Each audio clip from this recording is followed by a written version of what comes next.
উনি বিচারককে বলেছেন এই দিন নয়, আরো দিন আছে 4-8-24 হত্যা মামলা।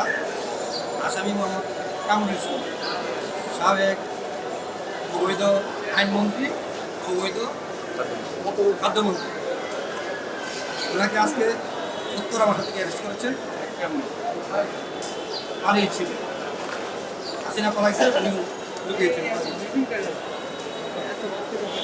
হত্যা মামলা ভিকটিম ওয়াদুদ ব্যবসায়ী ওনাকে হত্যা করেছে বৈষম্য ছাত্র আন্দোলনে নিউ মার্কেট 1 নম্বর গেটে ওয়াদুদ নামে এক ব্যবসায়ীকে পুলিশের গুলিতে যুবলীগ, ছাত্রলীগ, আওয়ামী লীগ এই সকলকে মিলে বৈষম্য ছাত্র আন্দোলনে বাধা দেয় এবং গুলি করে আক্রমণ করে। এইগুলিতে ভিকটিম ব্যবসায়ী ওয়াদুদ ঘটনাস্থলে পিছনে গুলি লেগে, মাথার পিছনে গুলি লেগে ঘটনাস্থলে মারা যায়। এই হত্যা মামলায় কামরুল ইসলামকে আজকে বিজ্ঞ আদালতে নিয়ে আসে, 10 দিনের রিমান্ড চায়।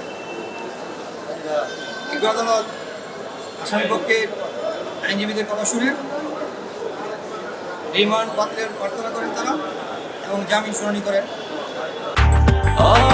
ব্রেকফাস্ট, টিফিন কিংবা স্ন্যাক টাইমে মজাদার আয়োজন মানে অল টাইম ব্রেড।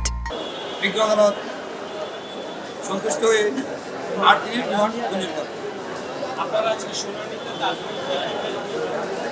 আমরা বলেছি যে উনি আইন প্রতিমন্ত্রী থাকার সময় বিচারককে ধ্বংস করেছেন,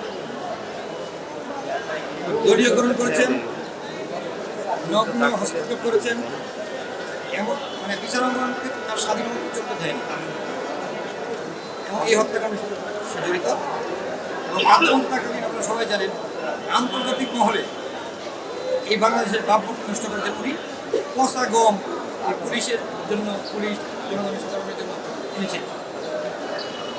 আমরা বলেছি এবং ঢাকাবাড়ির নির্বাচন কথা বলেছি, ঢাকাবাড়ির নির্বাচন একটা সুন্দর সুষ্ঠু নির্বাচন হতে উনি যখন মন্ত্রী হলেন এরপর থেকে কোনো সুষ্ঠু নির্বাচন হয় না এবং শেখ হাসিনাকে উনি সবসময় পরামর্শ দিয়েছেন এবং স্বৈরাচারী ইন্ধন দিয়েছেন। আরেকটা কথা বলেছি যে এই কামরুল ইসলাম আমাদের নেতা শহীদ প্রেসিডেন্ট জিয়া মোহাম্মদ স্বাধীনতার ঘোষক সরাসরি তিনি অংশগ্রহণ করেছেন। আত্মপ্রকাশ করে অনেক বক্তব্য দিয়েছেন যা আমি বলতে চাই না, এটা তার মুখেই মানা, আমাদের মুখে উচ্চারণ করতে চাই।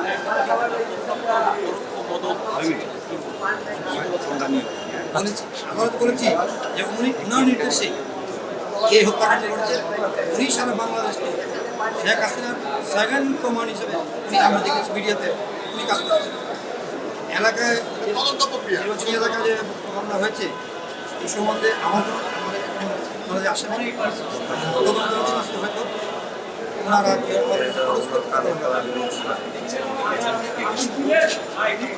উনি বিচারককে মানে আওয়ামী লীগ যা বলে, আওয়ামী লীগের যে আচরণ, শেখ হাসিনাও তো আপনার বলেছিল যে এই দেশ আমার বাবার, এই দেশে আত্মীয়তা করবে, আমরা কি করবো, ছাত্রদেরকে গুলি করে মেরে ফেলো, ছাত্ররা এটা ঠিক থাকতে পারবে না।